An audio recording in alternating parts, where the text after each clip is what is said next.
Bonjour et bienvenue dans une nouvelle vidéo. Nous allons parler de l'aspect juridique des dispositifs de séparation du trafic, DST. Avant de commencer, n'oubliez pas de me soutenir en vous abonnant et en likant ma vidéo si vous aimez mon travail. Le transport maritime mondial est en constante augmentation avec les enjeux de sécurité de la navigation qui s'y attachent. Si les océans sont vastes, il arrive que le trafic puisse être intense dans certaines zones, en particulier les détroits, difficultés qui peuvent être associées à des obstacles naturels divers. Les DST, dispositifs de séparation du trafic, permettent de renforcer la sécurité en réglementant la circulation. Un DST est en effet un système d'organisation du trafic visant à séparer des flux de trafic opposés par des moyens appropriés et notamment par l'établissement de couloirs de circulation. Ainsi, l'article 41 de la Convention des Nations Unies sur le droit de la mer donne à l'État côtier la possibilité d'instaurer des voies de circulation et dispositifs de séparation du trafic dans les détroits servant à la navigation internationale. L'article 22 donne à l'État côtier la possibilité d'instaurer des voies de circulation et dispositifs de séparation du trafic dans sa mer territoriale.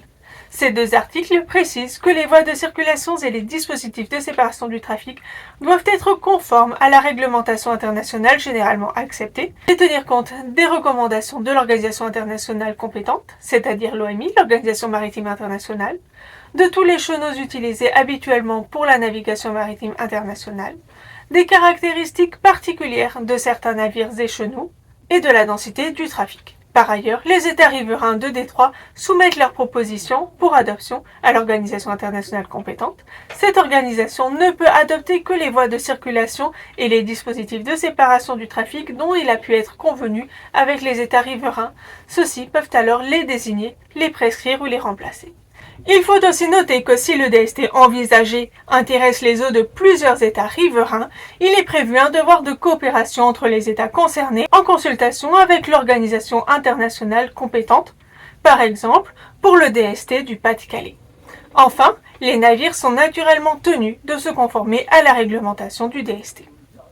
L'article 211 de la Convention autorise l'État côtier, au cas où la règle 10 du RIPAM ne permettrait pas de faire face à une situation particulière, à considérer qu'une zone spécifique nécessite l'adoption de mesures dérogatoires spéciales.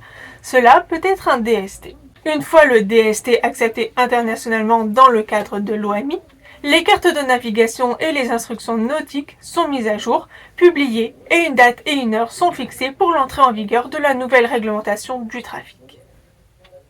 La navigation à l'intérieur et à proximité d'un DST doit se conformer au règlement international pour prévenir les abordages en mer, le RIPAM, dont la règle 10 stipule que les navires qui naviguent à l'intérieur d'un DST doivent suivre la voie de circulation appropriée dans la direction générale du trafic pour cette voie, s'écarter dans toute la mesure du possible de la ligne ou de la zone de séparation du trafic, en règle générale s'engager dans une voie de circulation ou en sortir à l'une des extrémités, mais lorsqu'ils s'y engagent ou en sortent latéralement, effectuer cette manœuvre sous un angle aussi réduit que possible par rapport à la direction générale du trafic. Les navires doivent éviter autant que possible de couper les voies de circulation, mais s'ils y sont obligés, ils doivent le faire en suivant un cap qui soit autant que possible perpendiculaire à la direction générale du trafic.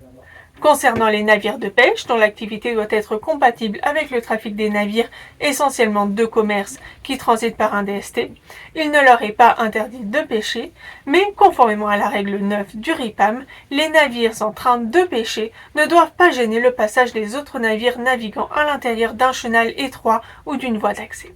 Ces règles sont nécessaires afin de garantir la sécurité maritime face à un flux important et le transport de produits dangereux afin de prévenir tout accident qui menace la vie humaine et pourrait porter gravement atteinte à l'environnement.